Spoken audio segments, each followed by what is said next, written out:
slow to anger. जिन लोगों के पास Bible है आप मेरे साथ खोल सकते हैं भजन संहिता उसका 7 अध्याय 12 आयत. Psalms chapter number 7 verse 12. भजन संहिता 7 उसका 12 अध्याय.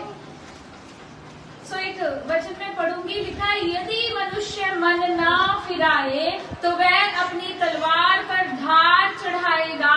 उसने अपना धनुष चढ़ाकर तीर साध लिया है.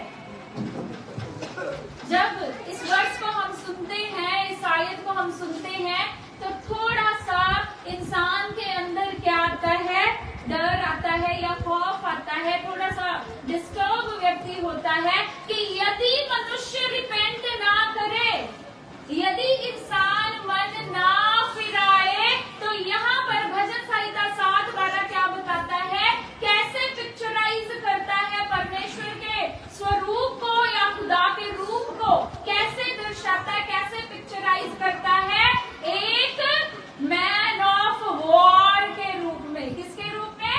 मैन ऑफ वॉर के रूप में.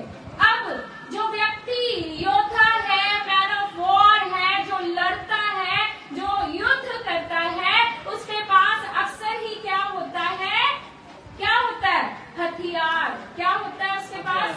हथियार. और यहाँ पर हमने देखा कि परमेश्वर के पास 2 तरह के हथियारों का यहाँ पर वर्णन किया गया है. पहला क्या है? तलवार. पहला हथियार क्या है? तलवार. और दूसरा हथियार क्या है? धनुष. पहला हथियार क्या है? तलवार. और दूसरा हथियार खुदा के पास क्या है? धनुष.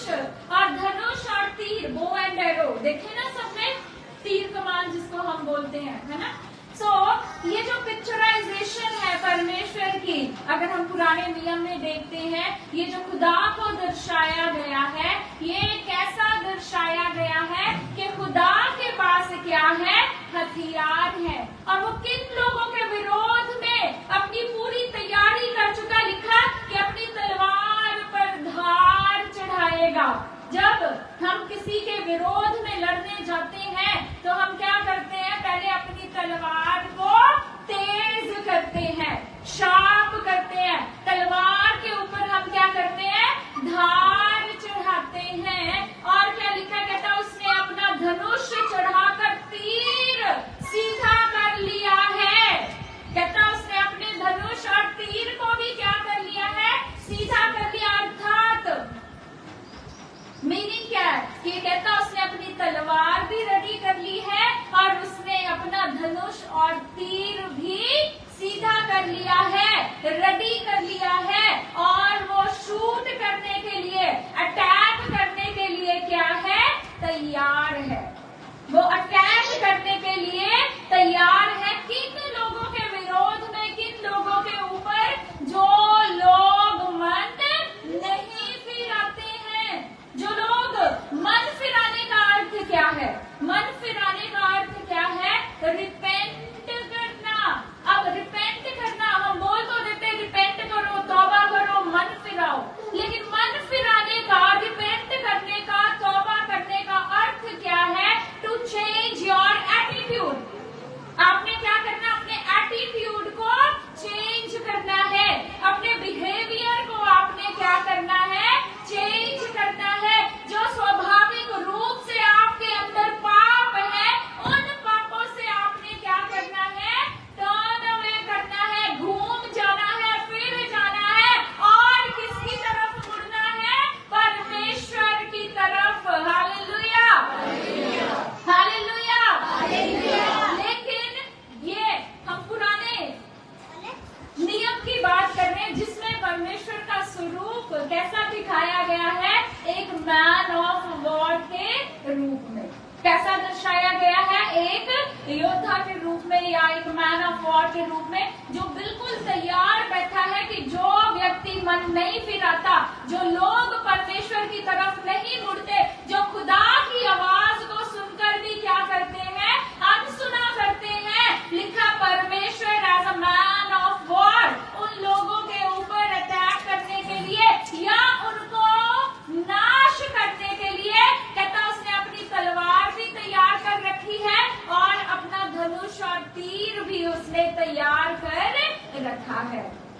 ये जो वर्सेस हैं, ये जो आयतें हैं, ये थोड़ी सी कैसे लगती हैं? डराने वाली। थोड़ा सा इंसान के अंदर क्या क्रिएट करती है?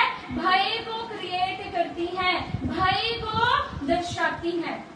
खुदाओं का जो खुदा है, यहोवा पाक परमेश्वर, राजाओं का राजा, he is the man of war, जो योद्धा है, जो कुछ भी कर सकता है, लेकिन वो गुस्से में, क्रोध करने में क्या है? धीमा है। हालेलुया। वो कुछ भी कर सकता है, उसकी तलवार भी तैयार है, उसका धनुष और तीर भी तैयार है, अर्थात उसके हथियार तैयार है, and he is ready to shoot. But परमेश्वर क्या है? खुदा की खूबी, उसका कैरेक्टरिस्टिक, उसकी विशेषता क्या? उसके चरित्र की, that is slow to anger. वो क्रोध करने में धीमा है। हालेलुया। वो क्रोध करने में धीमा है। अगर वो क्रोध करने में धीमा ना होता तो अब तक आप और मैं और वो तमाम लोग जिन्होंने अभी तक रिपेंट नहीं किया, तौबा नहीं की, परमेश्वर की ओर नहीं मुड़े, अपने पापों को नहीं त्यागा है, तो अब तक वो लोग नाश हो गए होते।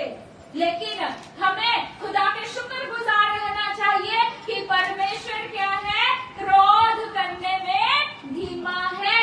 खुदा क्रोध करने में धीमा, जल्दी से उसको क्रोध नहीं आता।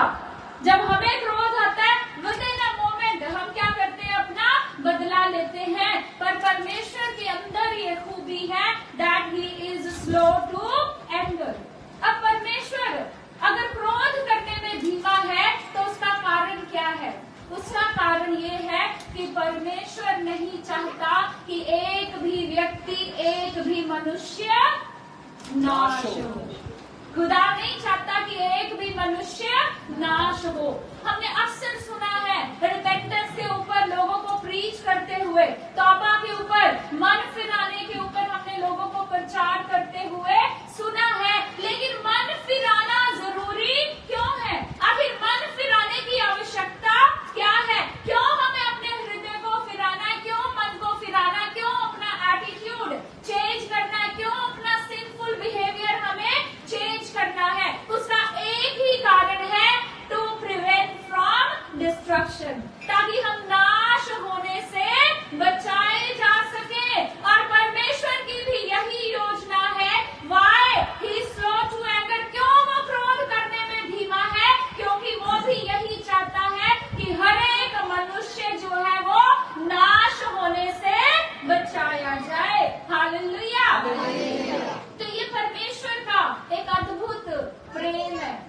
ये खुदा का क्या है? एक अद्भुत प्रेम है। हम पुराने नियम में देखते हैं परमेश्वर के रात को, खुदा के एंगर को, खुदा के क्रोध को हम देखते हैं कि उसने अपने क्रोध में नाफरमानी करने वाले कितने ही लोगों को क्या किया? नाश किया। लेकिन फिर भी परमेश्वर जो है, उसका स्वरूप जो है, एक ये स्वरूप है खुदा का। कैसा स्वरूप, कैसा पिक्चराइजेशन करता है भजन संहिता 7:12, that is the man of war. लेकिन साथ ही वो एक प्रेम करने वाला पिता है। एट द सेम टाइम परमेश्वर के पास सब कुछ है, खुदा के पास सब तरह के हथियार है, खुदा के पास उसकी तलवार भी रेडी है और उसके बो एंड एरो, उसके तीर और धनुष भी रेडी है। पर वो ऐसा करता नहीं है। क्यों? क्योंकि वो नहीं चाहता कि एक भी मनुष्य क्या हो? नाश हो। इसलिए वो क्या चाहता है कि हर एक वो मनुष्य मन फिरा ले, हर एक मनुष्य रिपेंट कर ले, हर एक मनुष्य तौबा कर ले, ताकि उसका नाश ना हो। हालेलुया। हालेलुया। तो ये कन्वर्जन की बात नहीं है, ये कन्वर्जन की, ये धर्म परिवर्तन की बात नहीं है। ये किसकी बात है? हृदय परिवर्तन की बात है। हालेलुया। परमेश्वर क्या चाहता है कि मनुष्य जो इस धरती के ऊपर पाप में पड़ा है, जो उसका ओरिजिनल सिंफुल बिहेवियर है, जो उसका ओरिजिनल सिंफुल एटीट्यूड है, परमेश्वर क्या चाहता है कि मनुष्य उस सिंफुल एटीट्यूड को क्या कर ले? बदल ले, चेंज कर ले, अपने व्यवहार को बदल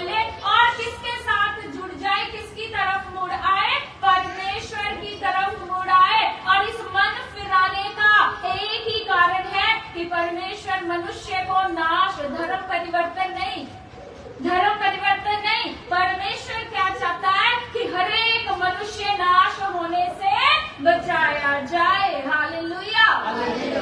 एक बार परमेश्वर के इस अद्भुत प्रेम, उसकी इस अद्भुत दया के लिए, उसकी बेशकीमती मोहब्बत के लिए एक बार जोर से हम सभी का धन्यवाद करते हैं। प्रभु के कलाम में से सेकंड इतिहास, दूसरा इतिहास 32nd chapter verse number 1 to 21। दूसरा इतिहास 32 अध्याय उसका 1 से 21 तक।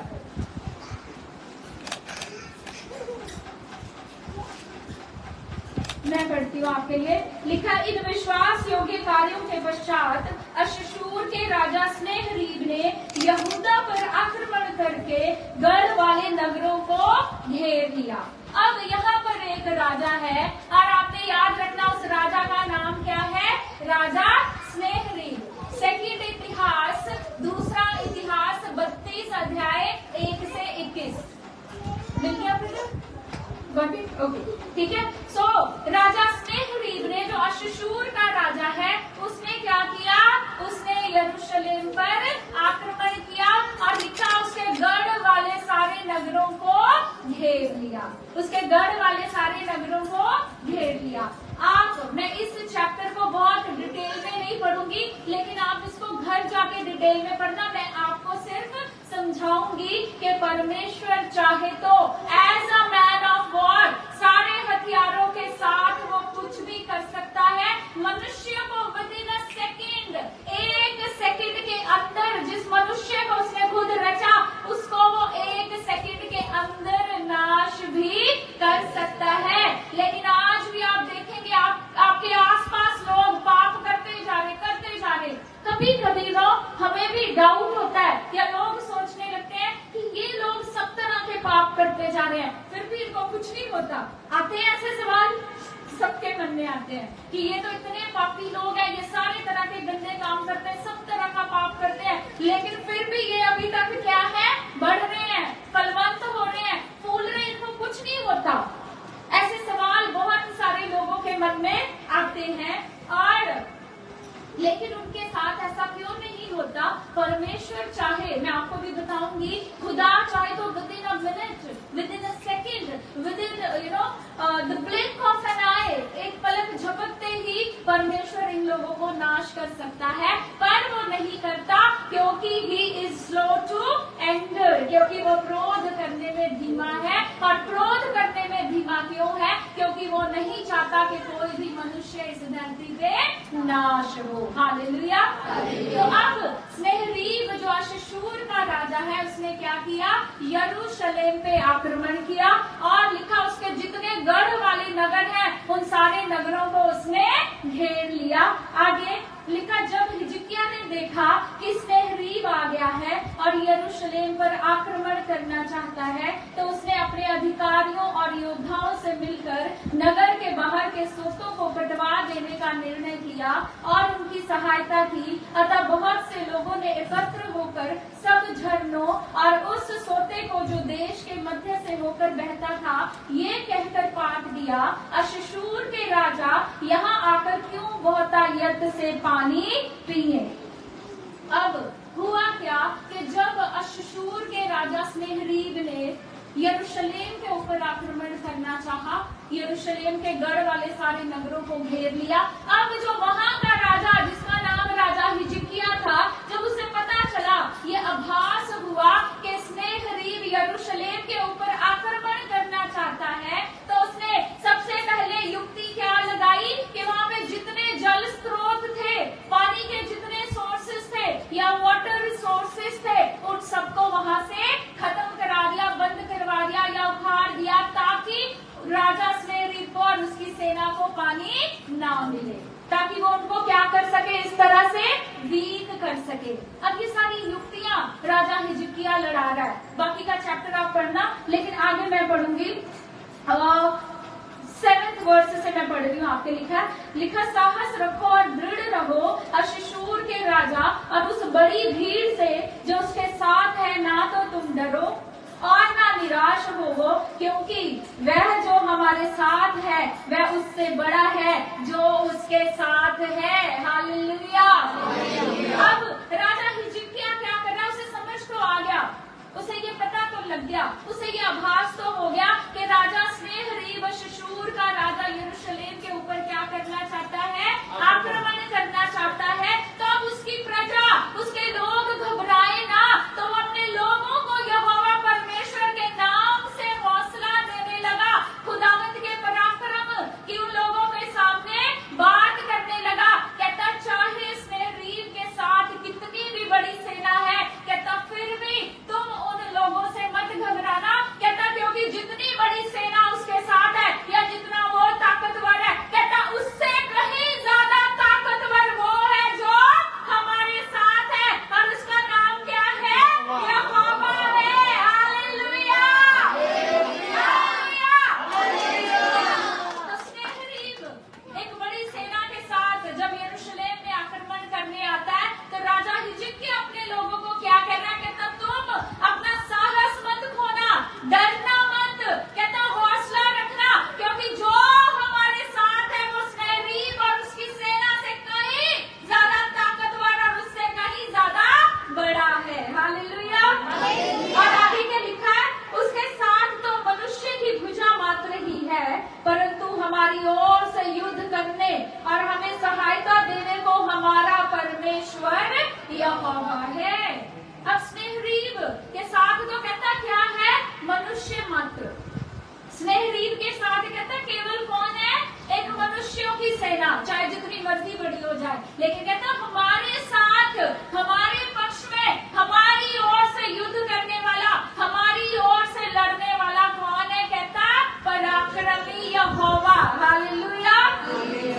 अब लिखा परंतु हमारी ओर से युद्ध करने और हमें सहायता देने को हमारा परमेश्वर यहोवा है। और प्रजा के लोगों ने यहूदा के राजा हिजकिय्याह की बातों पर भरोसा किया। अब जब एक राजा अपनी प्रजा को और अपने लोगों को क्या कर रहा है, हौसला दे रहा है कि हमारा परमेश्वर समर्थी है, हमारा परमेश्वर यहोवा पराक्रमी है और हमारी ओर से कोई मनुष्य नहीं, परंतु वह सर्वशक्तिमान हमारे युद्ध को लड़ेगा। तो क्या लिखा है कि लोगों ने राजा हिजकिय्याह पर भरोसा किया। हालेलुया। लेकिन आगे क्या लिखा है, इसके बाद अश्शूर का राजा सन्हेरीब जो अपनी समस्त सेना सहित लाकीश को घेरे हुए था, उसने अपने कर्मचारियों को यरूशलेम में यहूदा के राजा हिजकिय्याह और उन सब यहूदियों के पास जो यरूशलेम में थे ये कहने भेजा, अश्शूर का राजा सन्हेरीब यूं कहता है कि तुम्हें किसका भरोसा है कि तुम घिरे हुए यरूशलेम में बैठे हो। क्या हिजकिय्याह ये कहकर कि हमारा परमेश्वर यहोवा अश्शूर के राजा से हमारा छुटकारा करेगा, तुम्हें भूखा प्यासा मारने के लिए नहीं भरमा रहा है। अब जब राजा हिजकिय्याह ने, जो किस पे भरोसा रखने वाला राजा था, यहोवा पाक परमेश्वर के ऊपर, उसकी सामर्थ, उसकी बलवंत, उसकी ताकतवर भुजा के ऊपर भरोसा रखने वाला हिजकिय्याह, जब उसने अपनी प्रजा को क्या किया, उत्साहित कर दिया, अपनी प्रजा के अंदर उसने यहोवा परमेश्वर के नाम से उत्साह को भर दिया, ताकत को भर दिया, जीवन को भर दिया, आशा को भर दिया। तो अब राजा सन्हेरीब को क्या लग रहा है कि ये तो बड़ा गलत हो गया। अब सन्हेरीब को किसके ऊपर कॉन्फिडेंस है, अपने ऊपर, अपनी ताकत के ऊपर और अपनी सेना की ताकत के ऊपर। अब वो लोगों के हौसले को तोड़ने के लिए अपने लोगों को, अपने कर्मचारियों को भेजता है और लोगों से क्या कहता है कि तुम्हें हिजकिय्याह ने कहा कि तुम्हारा परमेश्वर यहोवा तुम्हारी ओर से युद्ध लड़ेगा, तुम्हारी रक्षा करेगा, तुम्हें सामर्थ्य प्रदान करेगा। और कहता तुमने बड़ी आसानी से भरोसा कर लिया। कहता यह हिजकिय्याह क्या कर रहा है, तुम लोगों को बहका रहा है, तुम लोगों को भरमा रहा है। कहता तुम्हें तो चारों ओर से हमारी सेना ने घेर लिया है। कहता हिजकिय्याह तो तुम्हें यहाँ पे भूखे प्यासे मारना चाहता है। अब सन्हेरीब परमेश्वर को क्या जान रहा है, बड़ा हल्का। राजा स्नेहरीब की गलती क्या कर रहा है वो, कि वो यहोवा पाक परमेश्वर को बड़ा हल्का जान रहा है। जो लोग तौबा नहीं करते, जो रिपेंट नहीं करते, परमेश्वर की बातों को सुनना नहीं चाहते या सुनकर भी अनसुना करते हैं, वो राजा स्नेहरीब की तरह ये गलती करते हैं कि वो परमेश्वर को क्या जानते हैं, हल्का जानते हैं। वो खुदा को सीरियस नहीं लेते। स्नेहरीब भी अपने कॉन्फिडेंस में क्या कर रहा है, अपनी सेना के ऊपर भरोसा कर रहा है, अपनी खुद की ताकत के ऊपर भरोसा कर रहा है, और लोगों को क्या कह रहा है, हिजकिय्याह ने जो कुछ तुमसे कहा, कहता वो सारा कुछ क्या है, झूठ है। कहता तुम किसकी बातों पे भरोसा कर रहे हो, कहता हमने तो तुम्हें चारों ओर से घेर लिया है। आगे लिखा, अश्शूर का राजा स्नेहरीब यूं कहता है कि तुम्हें किसका भरोसा है कि तुम घिरे हुए यरूशलेम में बैठे हो। क्या हिजकिय्याह ये कहकर कि हमारा परमेश्वर यहोवा अश्शूर के राजा से हमारा छुटकारा करेगा, तुम्हें भूखा प्यासा मारने के लिए नहीं भरमा रहा है? क्या इसी हिजकिय्याह ने उसके ऊंचे स्थानों और वेदियों को दूर करके यहूदा और यरूशलेम से नहीं कहा, तुम एक वेदी के सामने उपासना करना और उसी पर धूप जलाना? क्या तुम नहीं जानते कि मैंने मेरे पूर्वजों ने देश देश के सब लोगों के साथ क्या किया है? अब राजा स्नेहरीब अपनी ताकत का बयान कर रहा है, अपनी सामर्थ्य को दिखा रहा है। कहता क्या तुम लोग नहीं जानते, जो तुम राजा हिजकिय्याह की बातों में आकर यहोवा के ऊपर भरोसा कर रहे हो, कहता क्या तुम लोग मेरी ताकत को या मेरी सेना की ताकत को नहीं जानते? कहता हमने देश देश के लोगों के साथ यही किया कि हमने क्या कर दिया, उनका नाश कर दिया, और इस पृथ्वी का कोई भी देवता उन्हें बचा नहीं पाया। कहता स्नेहरीब क्या कहता, कोई भी पृथ्वी का देवता मेरे सामने खड़ा नहीं हो पाया। कहता देश देश के लोगों को हमने खत्म कर दिया, देश देश के लोगों का हमने सर्वनाश कर दिया, और कहता इस धरती के ऊपर कोई भी ऐसा देवता नहीं है जो स्नेहरीब राजा के सामने खड़ा हो पाया या अपने लोगों को बचा पाया। तो उसको लग रहा था कि यहोवा भी क्या कर लेगा, तो वो खुदा को, यहोवा परमेश्वर को और उसकी सामर्थ्य को क्या समझ रहा था, हल्का समझ रहा था, हल्का जान रहा था। आगे क्या लिखा है, लिखा जिन जातियों को मेरे पूर्वजों ने नाश कर दिया, उनके सब देवताओं में कौन ऐसा निकला जो अपने लोगों को मेरे हाथ से बचा सका हो? फिर तुम्हारा परमेश्वर तुमको मेरे हाथ से कैसे बचा सकेगा? ये घमंड किसके अंदर है? राजा स्नेहरीब के अंदर। वो उस सर्वशक्तिमान की ताकत को समझने में क्या कर रहा है, गलती कर रहा है। और फिर क्या लिखा, अब इस प्रकार हिजकिय्याह तुम्हें ना तो धोखा देने पाए ना भरमाने पाए, और उस पर विश्वास मत करो, क्योंकि किसी जाति या राज्य का कोई देवता अपनी प्रजा को मेरे या मेरे पूर्वजों के हाथ से नहीं बचा सका, तब फिर तुम्हारा परमेश्वर तुम्हें मेरे हाथ से कैसे बचाएगा? तो ये घमंड में चढ़कर कॉन्फिडेंस से राजा स्नेहरीब लोगों से क्या कह रहा है, यरूशलेम के लोगों से, कि कहता हिजकिय्याह क्या कर रहा है, तुमसे झूठ बोल रहा है, हिजकिय्याह तुम्हें भरमा रहा है, हिजकिय्याह तुम्हें बहका रहा है। कहता हिस्ट्री देख लो, कहता चेक कर लो कि आज तक किसी भी देश का कोई देवता अपने लोगों को मेरे हाथ से बचा नहीं पाया, तो कहता तुम्हारा यहोवा तुम्हें मेरे हाथ से कैसे बचा पाएगा? फिर उसके कर्मचारियों ने परमेश्वर यहोवा और उसके दास हिजकिय्याह के विरोध में और भी अधिक बातें की। उसने इजराइल के परमेश्वर यहोवा की निंदा करते और उसके विरोध में बोलते हुए ऐसे पत्र लिखे, जिस प्रकार अन्य देशों की जातियों के देवता अपने लोगों को मेरे हाथ से ना बचा सके, उस हाथ से बचा नहीं सकेगा। और उन्होंने इसे यहूदा की भाषा में ये कह सुनाया कि वे उन्हें डरा कर घबरा दे, जिससे कि वे नगर पर कब्जा कर ले।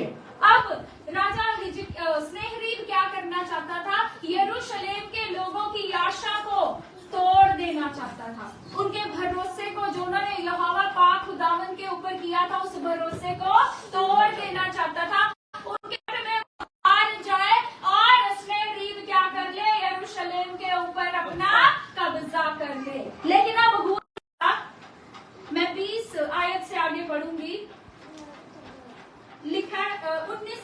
लिखा, और उन्होंने यरूशलेम के परमेश्वर की ऐसी चर्चा की कि मानो वह पृथ्वी पर के लोगों के देवताओं के समान हो जो हाथों की कारीगरी है। परंतु राजा हिजकिया और आमोस के पुत्र यशाया नबी ने इस विषय में प्रार्थना की और स्वर्ग की ओर दुहाई दी। तब यहोवा ने एक दूत को भेजा जिसने अश्शूर के राजा के हरेक शूरवीर, सेनापति और प्रधान को नाश किया। अतः वह लज्जित होकर अपने देश को लौट गया, और जब उसने अपने देवता के मंदिर में प्रवेश किया तो उसी के कुछ पुत्रों ने उसे तलवार से घात कर दिया। Hallelujah, hallelujah. अब स्नेहदीप बार बार क्या कर रहा है? परमेश्वर की ताकत, उसकी सामर्थ को ललकार रहा था और खुदावंद को बड़ा हल्का जान रहा था, और लोगों के कॉन्फिडेंस को और उनके भरोसे का जो हिजकिया ने उन्हें यहोवा पर रखना सिखाया, उनको तोड़ना चाहता था। अब यहोवा परमेश्वर की सामर्थ, ये है खुदावंद की ताकत कि ऐसे दुष्टों का नाश करने के लिए उसका केवल एक दूत ही काफी है।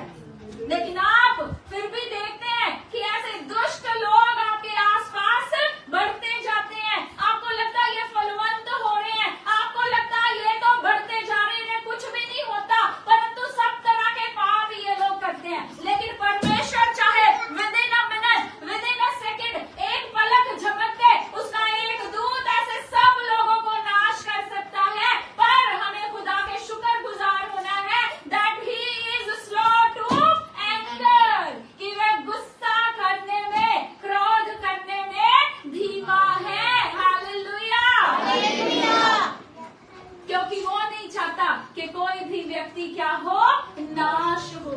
वो नहीं चाहता कोई भी व्यक्ति डिस्ट्रक्शन को देखे, नाश को देखे। वो चाहता है कि हर एक व्यक्ति उसके उद्धार को देखे, हर एक व्यक्ति उसकी दया को देखे, हर एक व्यक्ति उसकी मर्सी को देखे। Hallelujah, hallelujah, hallelujah. इतना प्रेम करने वाला परमेश्वर मनुष्य से, यूहन्ना 3:16 में हम पढ़ते हैं कि परमेश्वर ने जगत से ऐसा प्रेम किया कि उसने अपना इकलौता पुत्र दे दिया कि जो कोई उस पर विश्वास करे वह नाश ना हो बल्कि अनंत जीवन पाए। एक बार जोर से सचमुच उस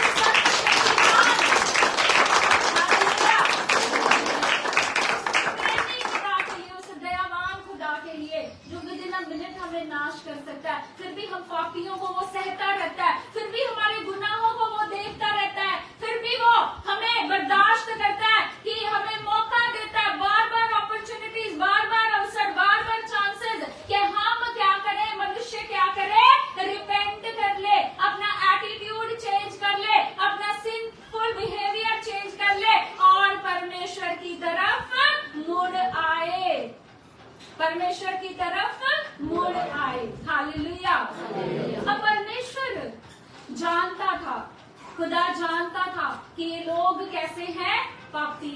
इनकी प्रवृत्ति, इनका स्वभाव, इनका नेचर, बाय नेचर ये लोग क्या हैं, पापी हैं। स्वभाव से ही मनुष्य क्या है, पापी है। और खुदा जानता था कि इन लोगों के ऊपर जो पाप की सजा आनी है, जो मृत्यु, पाप की सजा क्या है, मृत्यु। पाप का प्रतिफल क्या है, मृत्यु, भयानक मृत्यु।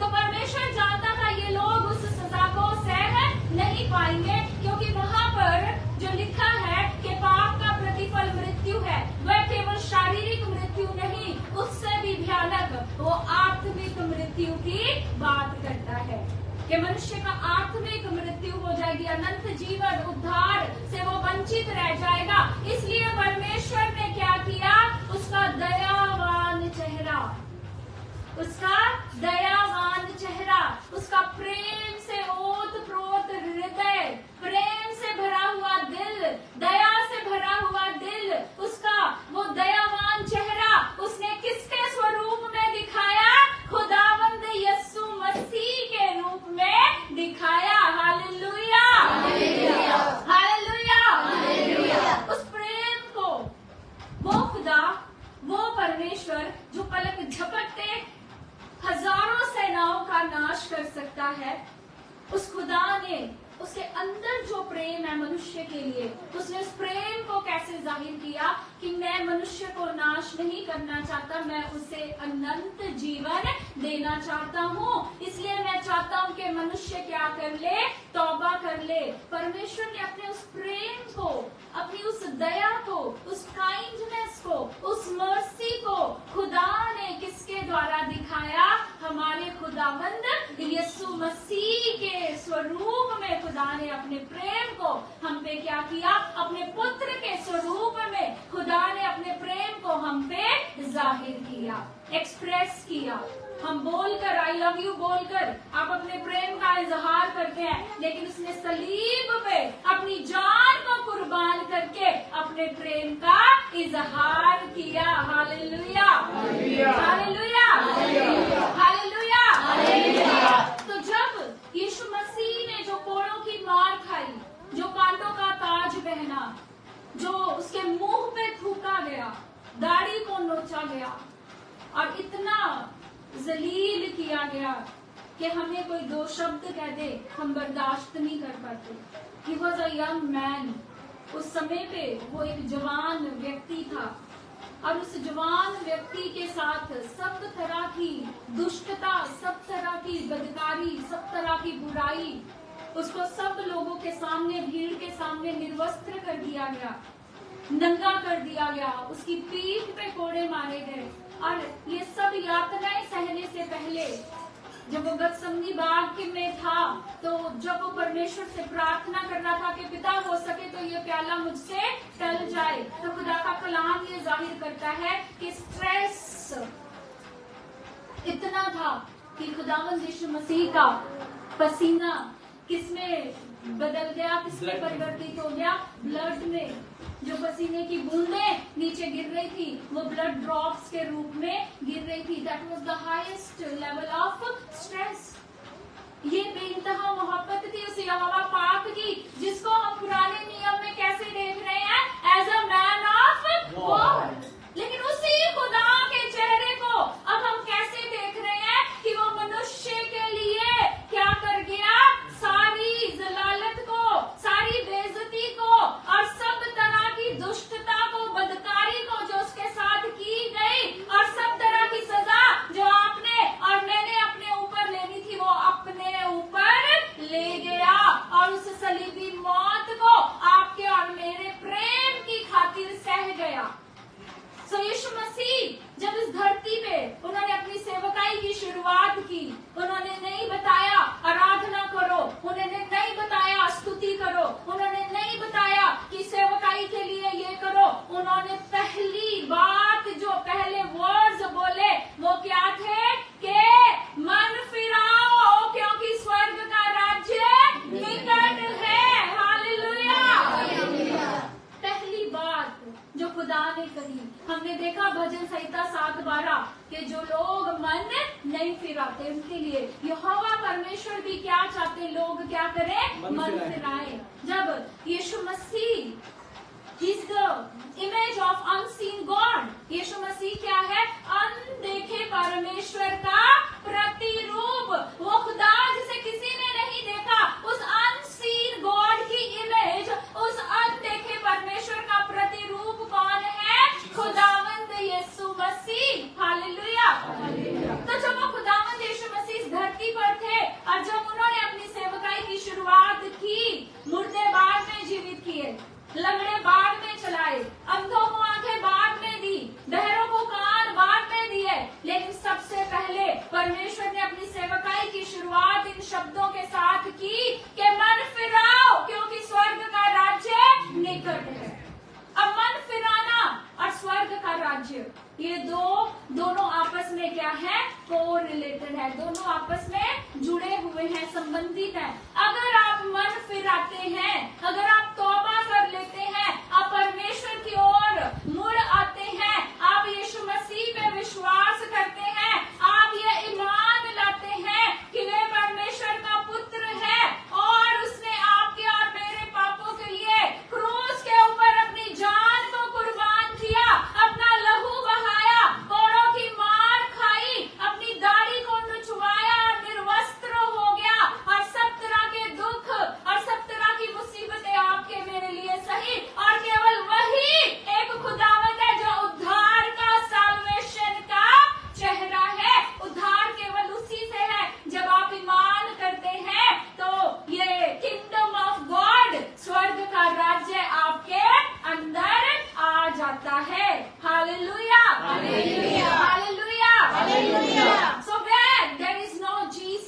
There is no kingdom of God. जहां यीशु मसीह नहीं है वहां पे खुदा का राज्य भी नहीं है। जहां पे खुदा का राज्य नहीं है वहां पे उद्धार, वहां पे मुक्ति, वहां पे साल्वेशन भी नहीं है। और जब तक आप रिपेंट नहीं करते, तौबा नहीं करते, यीशु मसीह की तरफ मुड़ते नहीं, अपने बिहेवियर को, अपने एटीट्यूड को छोड़ते हुए, बदलते हुए, पापों से तौबा करते हुए, तब तक धार्मिकता आपके अंदर नहीं आती। परमेश्वर के राज्य में जाने के लिए आपको क्या होना पड़ेगा? धर्मी होना पड़ेगा। और मनुष्य के बस का नहीं है कि वो धर्मी बन जाए। ये धार्मिकता, ये राइचियसनेस किससे मिलती है? हमें यीशु मसीह से मिलती है। और जब हम तौबा करते हैं, यीशु मसीह को ग्रहण करते हैं, यीशु मसीह की तरफ मुड़ते हैं, तो हमें क्या मिलती है? राइचियसनेस मिलती है, धार्मिकता मिलती है। क्योंकि राइचियसनेस का, धार्मिकता का सोर्स केवल कौन है? यीशु मसीह है। Hallelujah, hallelujah. और जब आपको राइचियसनेस मिल जाती है, पहले नंबर पे यीशु मसीह के साथ kingdom of haven, kingdom of God, और उसके साथ आपको क्या मिलती है? साल्वेशन, मुक्ति। और उसके साथ आपको क्या मिलती है? धार्मिकता, राइचियसनेस मिलती है। और जब धार्मिकता मिलती है तो हम स्वर्ग के अधिकारी बन जाते हैं। और धार्मिकता के साथ हमें क्या मिलती है? अथॉरिटी मिलती है, पावर मिलती है। किसके ऊपर? शैतान के ऊपर। Hallelujah, hallelujah. अदरवाइज शैतान की प्लानिंग क्या है? परमेश्वर की एक योजना है। परमेश्वर की योजना क्या है? कि वो नहीं चाहता कोई भी मनुष्य नाश हो। शैतान की एक योजना है। शैतान क्या चाहता है? कि हर कोई नाश हो जाए। शैतान की योजना क्या है? हर कोई नाश हो जाए। दिस इज द रीजन, ये कारण है कि परमेश्वर क्या चाहता है? हम क्या करें? मन फिराए, ताकि हम डिस्ट्रक्शन से, ताकि हम नाश होने से बचाए जाए, ताकि हम अनंत जीवन के अधिकारी हो सके, ताकि हम अनंत जीवन के वारिस हो सके। Hallelujah, hallelujah. एक राज्य किसका है? खुदावंद का, kingdom of haven, kingdom of God. और एक राज्य किसका है? डार्कनेस का, अंधकार का। अब ये जो अंधकार का राज्य है, ये जो डार्कनेस का वर्ल्ड है, डार्कनेस का किंगडम है, ये डायरेक्टली आप जानते हैं किसके साथ जुड़ा है? Satan of course. बट वो कहाँ से, उसको कनेक्शन कहाँ से मिलता है आपके साथ? पाप कहाँ से उपजता है, कहाँ से पनपता है? सेल्फ, स्वयं, मैं, मेरा, मैं जो कुछ हूँ मानो मैं हूँ। वो घमंड जो हमारे अंदर है, सब पापों का क्या है? बीज। वो घमंड जो मनुष्य के अंदर है, वो क्या है? सारे पापों का बीज। क्योंकि मनुष्य क्या है? Self centred. मनुष्य क्या है? Self centred. अपने बारे में। हम किसे खुश करना चाहते हैं? अपने आप को। हम किसकी भलाई चाहते हैं? केवल अपने आप की। हम अपने आप को एंटरटेन करने के लिए फोन के ऊपर सब तरह के गंदे वीडियोस, पोर्नोग्राफी और सब तरह के अश्लील वीडियोस देखते हैं। किसके लिए? Just to entertain ourselves, ताकि हम अपने सेल्फ को क्या कर सके? एंटरटेन कर सके। आप दूसरों की चुगली करते हैं, क्योंकि चुगली करने से क्या है? हम अच्छे बन जाते हैं और दूसरे को हम दुनिया की नजरों में बुरा बना देते हैं। तो हम डायरेक्ट किससे जुड़े हुए हैं? सेल्फ से। और ये सेल्फ किससे कनेक्टेड है? सेटन के साथ, डेविल के साथ। दैट्स व्हाई आपको क्या करना है? अपने सेल्फ को खत्म करना है। Self worship. अभी तक हम खुदावंद की आराधना नहीं कर रहे। चर्च में तो आ गए, गीत भजन तो गा लिए, लेकिन आराधना असलियत में किसकी कर रहे हैं? अगर आप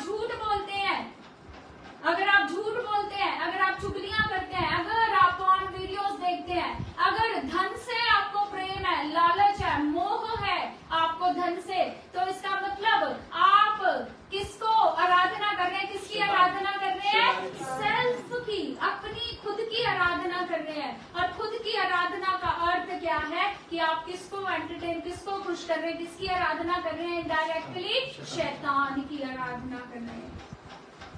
आपको अपने आप को मारकर आपको किसको ग्रहण करना है? किसको? रिपेंटेंस का अर्थ क्या है? आपको किसको स्वीकार करना है?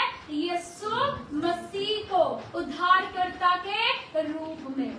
जब उसकी धार्मिकता, जब आप ऐसा करते हैं, तौबा करते हैं, जब उसकी धार्मिकता आपके अंदर आती है, आपका सेल्फ मर जाता है, आपका स्वयं, आपका अहम खत्म हो जाता है, क्योंकि वो आपके अंदर जीवित हो जाता है। जब वो जीवित हो जाता है, दैट इज द मोमेंट जब आप रियल सेंस में उस पाक खुदा की आराधना करते हैं, जब आप रियल सेंस में उसकी वर्शिप करते हैं, जब आप रियल सेंस में, तब आप क्या करते हैं?